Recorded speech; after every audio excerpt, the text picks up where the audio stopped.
జిల్లా గుమ్మడిదల మండల పరిధిలోని బొందపల్లి అమృత వనం ఎకో ఫారెస్ట్ పార్కుతో పాటు మంబాపూర్ హరితవనం పార్కును రాష్ట్ర అటవీ శాఖ మంత్రి కొండా సురేఖ జిల్లా కలెక్టర్ ప్రతిజ్ఞతో కలిసి ప్రారంభించారు. ఈ సందర్భంగా ఫారెస్ట్ అధికారులు మంత్రి కలెక్టర్ కు ఘన స్వాగతం పలికారు.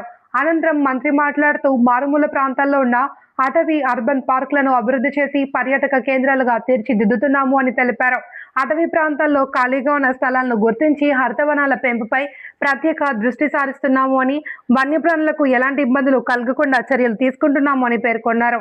అర్బన్ పార్కులను ప్రజలకు మరింత చేరువ చేస్తూ టూరిజాన్ని అభివృద్ధి చేస్తున్నామని, పిల్లలు ఆడుకునేందుకు అవసరమైన అన్ని సౌకర్యాలు కల్పిస్తున్నాము అని మంత్రి తెలిపారు. ఈ కార్యక్రమంలో వివిధ శాఖల అధికారులు, ప్రజా ప్రతినిధులు పాల్గొన్నారు.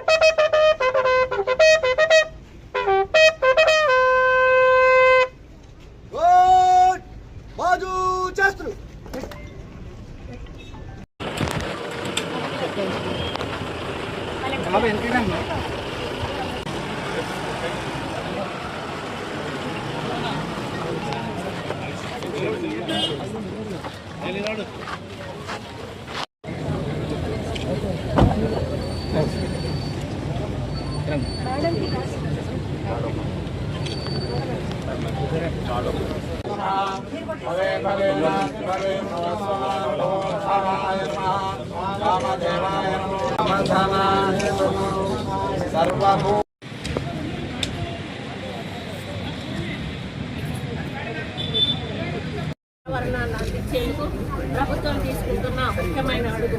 ప్రస్తుతం ప్రపంచం మొత్తం వాతావరణ మార్పుల ప్రభావాన్ని అనుభవిస్తుంది. పెరుగుతున్న ఉష్ణోగ్రతలు, అసమాన వర్షపాతం, కరువులు, వరదలు, నీటి కొరత వంటి సమస్యలు సాధారణ ప్రజల జీవితాలను బాగా ప్రభావితం చేస్తూ ఉన్నాయి. ఇలాంటి పరిస్థితుల్లో అడవులు, పచ్చదనం మనకు సహజ రక్షణ కవచంగా పనిచేస్తాయి. అంటే గ్లోబల్ వార్మింగ్ ఎక్కువ అవుతుంది కాబట్టి మనకు దాన్ని సమతుల్యంగా ఉండాలి అంటే తప్పనిసరిగా మనం పచ్చదనాన్ని పెంపొందించాల్సిన అవసరం ఉంది.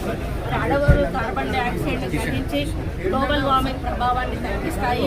భూగర్భ జలాలను కాపాడడం, వర్షపాత సమతుల్యాన్ని నిలబెట్టడం, జీవ వైవిధ్యాన్ని, బయోడైవర్సిటీని రక్షించడం మరియు ప్రజలకు స్వచ్ఛమైన గాలిని అందించడం వంటి అనేక కీలక సేవలను మరి అడవుల ద్వారా అందిస్తున్నాము.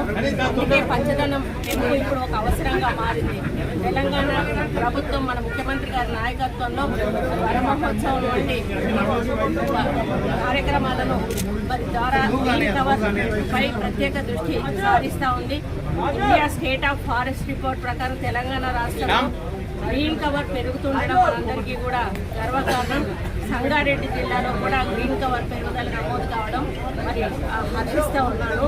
ఈరోజు ప్రారంభిస్తున్న అమృతవనం మరియు హరిత ద్వారం అర్బన్ ఫారెస్ట్ పార్కులు ప్రజలకు ప్రకృతి మధ్య విశ్రాంతి మరియు ఆరోగ్యకరమైన జీవనశైలి మరియు పర్యావరణ అవగాహన కల్పించే కేంద్రాలుగా మారనున్నాయి.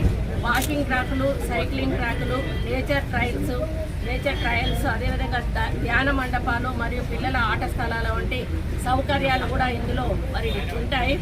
అలాగే నూతన జిల్లా అటవీ కార్యాలయ సముదాయం మరియు ఫారెస్ట్ బీట్ ఆఫీసర్ క్వార్టర్ ద్వారా అటవీ పరిపాలన అంటే అడ్మినిస్ట్రేషన్ మరింత బలోపేతమైనటువంటి అవకాశం ఉంది.